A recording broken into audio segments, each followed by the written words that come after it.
Mais uma entrevista do portal Cannabis e Saúde. E hoje a gente vai conversar com um escritor, advogado, mestre, doutor em Direito Penal pela USP, autor do livro Lei de Drogas, interpretada na perspectiva da liberdade, o advogado Cristiano Marona. Tudo bom, Cristiano? Muito obrigada por aceitar o nosso convite. Denise, é um prazer estar aqui, muito obrigado, um prazer estar aqui com você. Bom, deixa eu apresentar um pouco o Cristiano. Ele é advogado, ele é mestre e doutor em Direito Penal pela USP, diretor do Justa, membro da Rede Reforma e conselheiro do Comuda, o Conselho Municipal de Políticas sobre Drogas. É isso, né? E autor dessa obra tão necessária para o Brasil, que é a Lei de Drogas interpretada na perspectiva da liberdade, que eu vou deixar o link aqui desse livro tão interessante, que é sobre isso que a gente vai falar hoje aqui na nossa troca de ideias do portal Cannabis e Saúde. Cristiano, no livro você fala sobre o conceito de drogas e eu já vi também você falar que existe uma distinção entre drogas ilícitas e essa distinção ela é puramente moral. Então eu gostaria que você explicasse para as pessoas qual é esse conceito de drogas, segundo a sua perspectiva, né? Existem, na verdade, diversas formas de abordar essa questão. Uma delas, que eu trato no meu livro, é justamente identificar as drogas pelos efeitos que elas produzem, né? Que, em resumo, é a alteração da consciência ordinária, né? Alteração da percepção, enfim, alteração dos sentidos. As drogas produzem esse efeito e é uma constante antropológica o fato de que os seres humanos procuram a psicoatividade, procuram essa alteração da consciência por meio de drogas ou por meio de outras formas de alteração de consciência, como a respiração, por exemplo, né?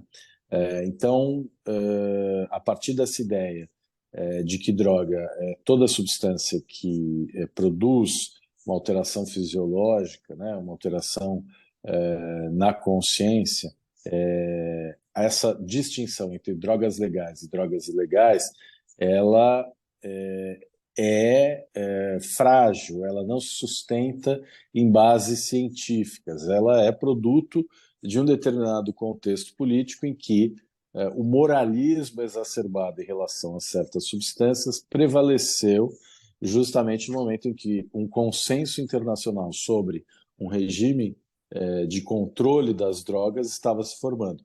E aí, nesse momento, algumas substâncias foram proscritas, foram proibidas, e outras reguladas, né? Além de proibir certas substâncias, como a maconha, os tratados internacionais eles buscavam viabilizar também, digamos assim, a segurança jurídica do comércio internacional de fármacos, né? A indústria farmacêutica, desde aquela época, já tinha um especial interesse em separar o uso médico, terapêutico, do uso não terapêutico, né?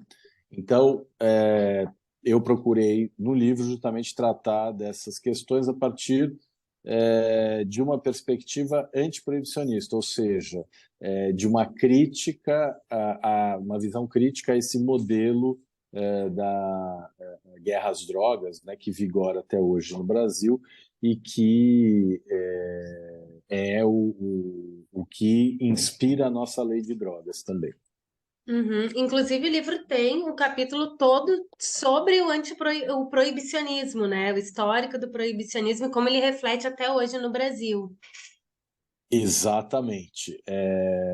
Na verdade, o proibicionismo, a gente pode dizer que ele existe há cerca de 100 anos, né, que é o período em que esse consenso proibicionista se formou, a Convenção de Xangai de 1909, depois a Convenção de 1925, aí com a criação da ONU no pós-guerra, a Convenção Única de 1961, depois a de 71, a de 88, e desde então esse é o modo pelo qual as Nações Unidas lidam com a questão, né? Hoje nós temos aí ventos de mudança nos Estados Unidos, no Canadá, no Uruguai, a própria Comissão de Drogas Narcóticas, que é o órgão executivo das políticas de drogas no sistema ONU, reclassificou a cannabis, que estava na lista 4 da Convenção de 1961, que é uma lista que contemplava substâncias que não tinham potencial terapêutico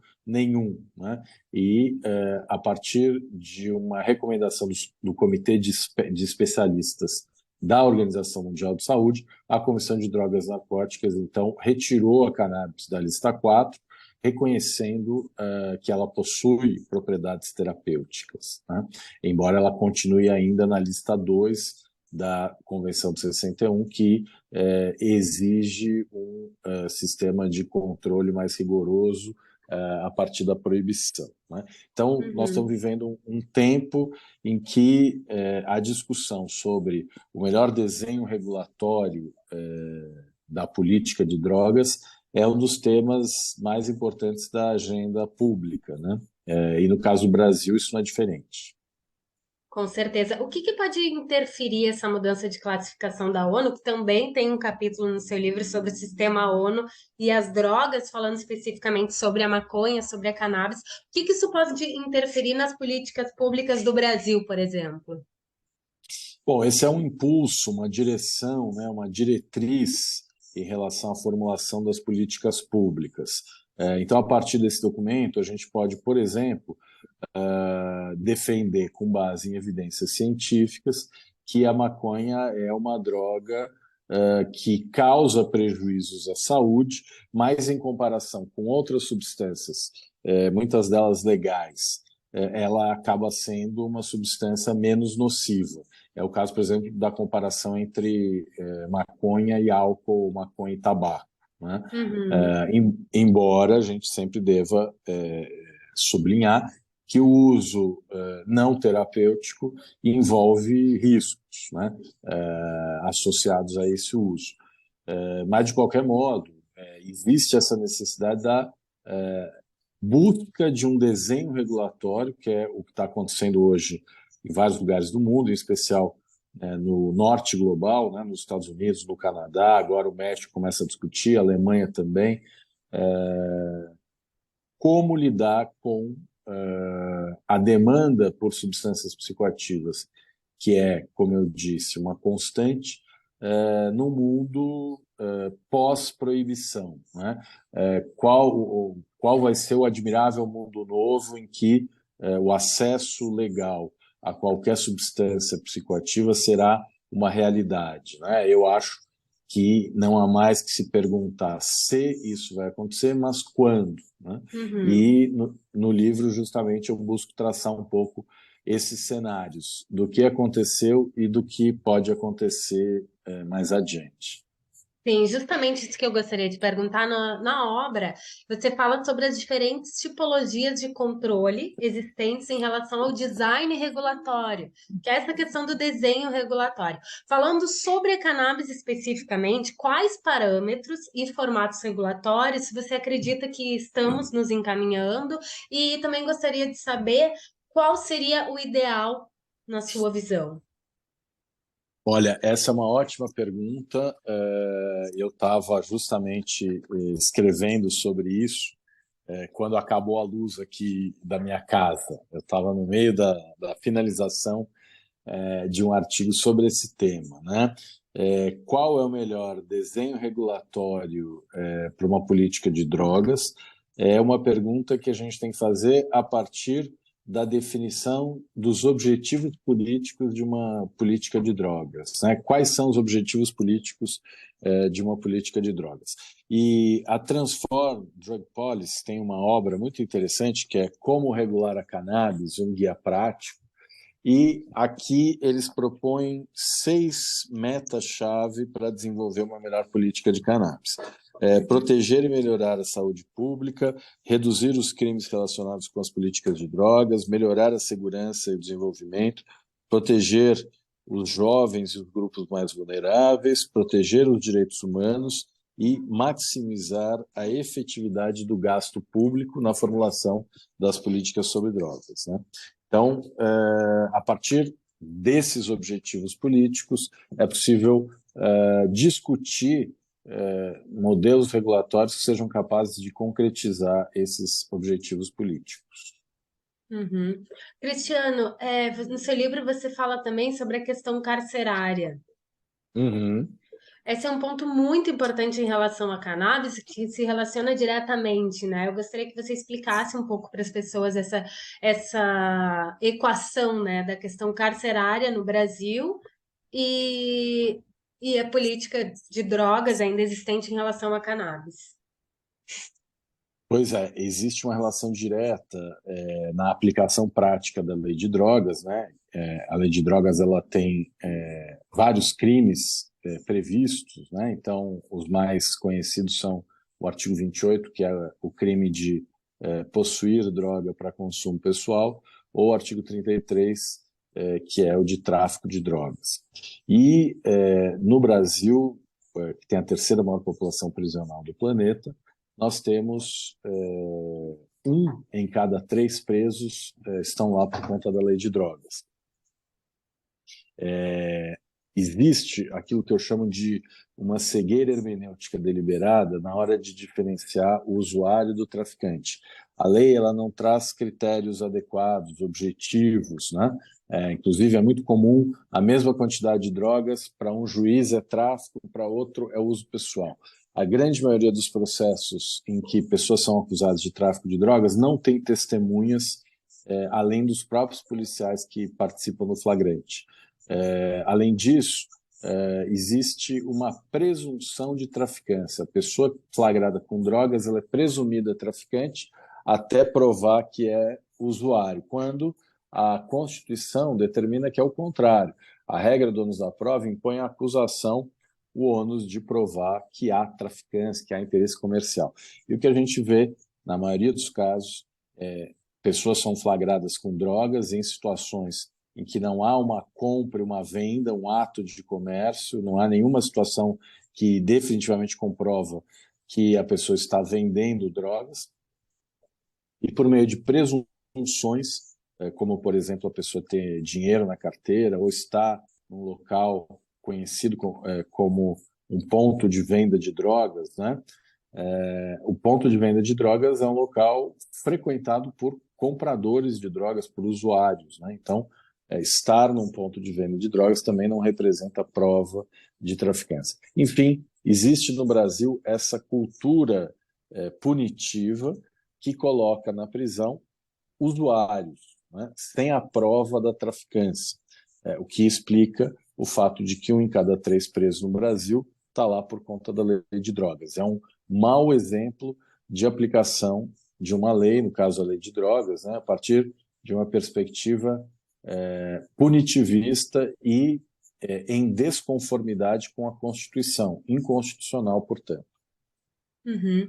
No seu livro também um ponto importante de destacar é a página 136, tem uma figura sobre o uso de drogas e os riscos de dependência, né, Cristiano? E Uhum, que a cannabis uhum. apresenta só 9% do risco de dependência em comparação ao tabaco, que é uma comparação que acontece diversas vezes no livro, de uma maneira muito inteligente, importante falar também, e o tabaco 32% a questão do risco de dependência. Então, de 32% para 9% existe uma diferença absurda de uma substância que é muito mais, que existe muito mais risco de dependência do que a cannabis. Por que isso acontece ainda? Por que ainda existe essa proibição em relação à cannabis? Para fechar a nossa entrevista.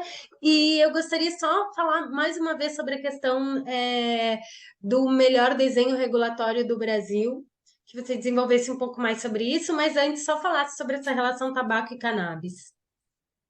É muito interessante você trazer essa questão, Denise, porque justamente o Brasil é um caso bem-sucedido na política de combate ao tabaco, né? Nós tínhamos, na década de 80, cerca de 35% da população adulta fumante, e hoje é cerca de 10%.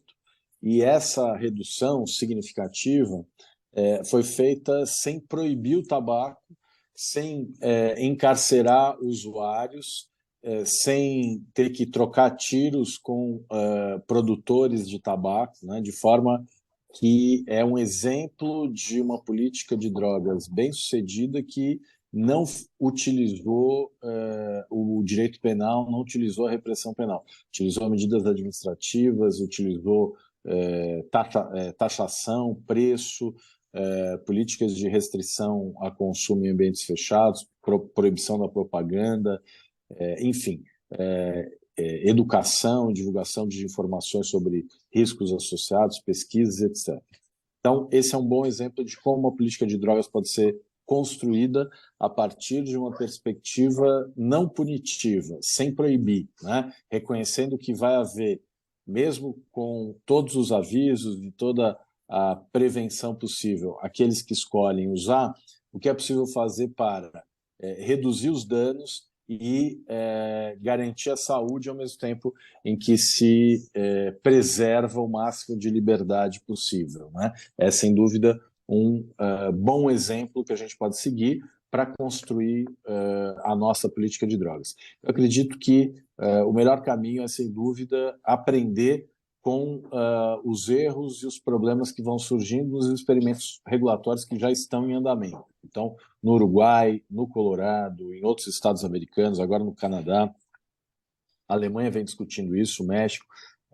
Em todos esses lugares há questões novas surgindo, há observações, apontamentos, melhorias, identificações de problemas e tentativas de melhora, né? Essa é uma política pública que não está pronta, acabada, ela precisa ser construída.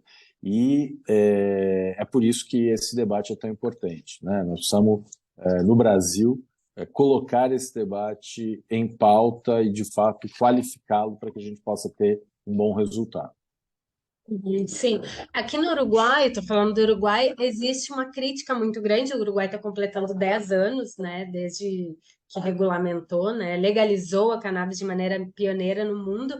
Existe uma crítica muito grande em relação às lacunas sobre a cannabis Uhum. medicinal, sobre o uso exclusivo para fins É, medicinais, entendendo que fins medicinais com acompanhamento médico e óleo é diferente do uso adulto, né, Cristiano?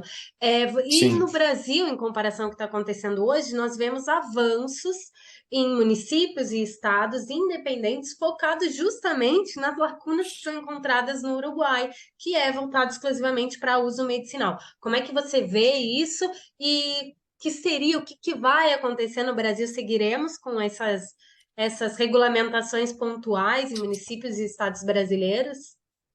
É interessante, né? Porque, embora no âmbito federal, onde existe a lei de drogas, que é a Lei 11.343, não haja perspectiva de mudança, nos municípios e nos estados, cada vez mais surgem leis criando regras, seja para pesquisa científica, seja para permitir associações, seja para viabilizar a distribuição de remédios à base de cannabis no SUS, né? Enfim, a questão veterinária. Então, muitos os temas que são tratados nessas leis estaduais e municipais, que eu vejo com muito bons olhos, porque, de um ponto de vista político, isso representa o fortalecimento do tema, o reconhecimento de que essa é uma pauta importante, que o legislador está dando importância a uma questão que os eleitores estão enfrentando na realidade, né?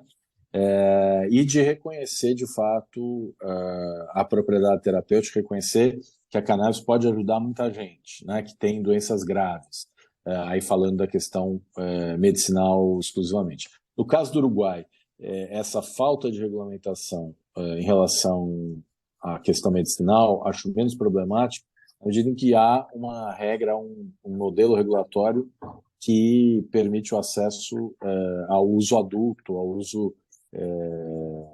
não terapêutico. E isso, a meu ver, ameniza eventuais problemas que acho que podem ser endereçados com mais calma e com o tempo, né, à medida que se consolida o formato dessa política. Mas eu vejo os consumidores terapêuticos uruguaios com menos problema do que os consumidores não terapêuticos aqui no Brasil, né? E, infelizmente, não há muita perspectiva de mudança nesse cenário. O que há hoje é um projeto de lei 399, que tramita no Congresso, e que representa, digamos assim, a possibilidade de avanço, que já é um avanço bastante limitado, que há críticas em relação a ele, não contempla autocultivo, ele tem regras que, para as associações, podem ser proibitivas em termos financeiros, né? Na medida em que ele é pensado pela ótica comercial, pela ótica do negócio. E uma das questões que a gente precisa estar atento e não repetir os erros que a regulação do álcool e do tabaco cometeram é justamente deixar que o processo regulatório seja capturado pelos interesses corporativos, né? É evidente que há que se buscar um ambiente saudável de negócio, mas há também que se pensar em outros aspectos que não apenas os interesses corporativos, como o interesse público, a reparação histórica, a justiça social e etc.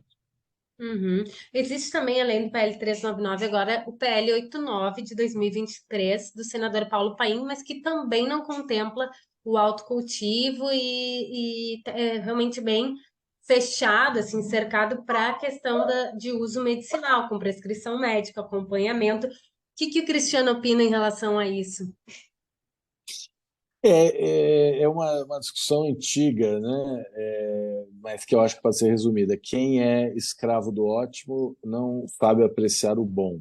É evidente que, se dependesse de mim ou de você, provavelmente a gente teria um modelo regulatório mais avançado. Mas, tendo em vista o que é o Brasil, como se, como se apresentam as forças políticas hoje, né? Essa é uma pauta que dificilmente vai conseguir avançar no Congresso ou no Executivo. Acho que no Judiciário talvez tenhamos um caminho com mais perspectivas. Agora, eu vejo com muita preocupação essa tentativa de diferenciação, né, entre, digamos assim, um uso terapêutico e um uso não terapêutico. É claro que são coisas diferentes, que há uma aplicação para doenças graves, que não pode ser, digamos assim, comparada com nada em termos de uso não terapêutico, né? Mas, sem dúvida que o avanço desse debate, do reconhecimento dessas propriedades, fez também mudar a compreensão, o modo como a sociedade enxerga a planta, né? E hoje, eu acredito que, mesmo entre aqueles que, digamos assim, se dizem conservadores, a pauta do uso terapêutico da cannabis é algo que já não é o tabu que foi no passado, né? E existe um outro componente também, que é o interesse. Inclusive, o ministro Paulo Teixeira fez uma declaração num desses eventos aí que houve recentemente, falando do interesse do agronegócio brasileiro na produção de cannabis, seja para uso industrial, seja para uso terapêutico, que seria também uma atividade econômica que ganharia relevo, que, enfim, poderia ter um impacto em termos de receita tributária, etc., né? Então, eu acho que, diante dessa realidade que a gente vive, é um avanço tímido, um avanço lento, um avanço muito aquém do que seria o desejável, né?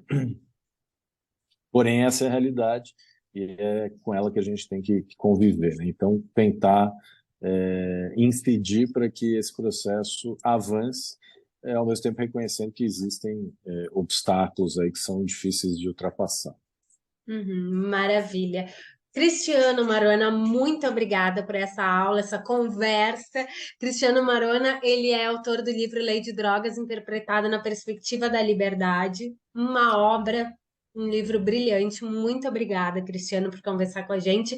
Eu vou usar esse teu livro sempre como fonte para todas as matérias que eu escrever para o portal Cannabis e Saúde, sem dúvida nenhuma, porque realmente precisa, assim, é realmente muito bom. Indico esse livro para todo mundo. Vou deixar o link aqui na matéria, quem quiser comprar. Muito obrigada, professor, né? Muito obrigado, Denise. Foi um prazer estar aqui contigo. Parabéns pelo programa e conte comigo sempre que você precisar.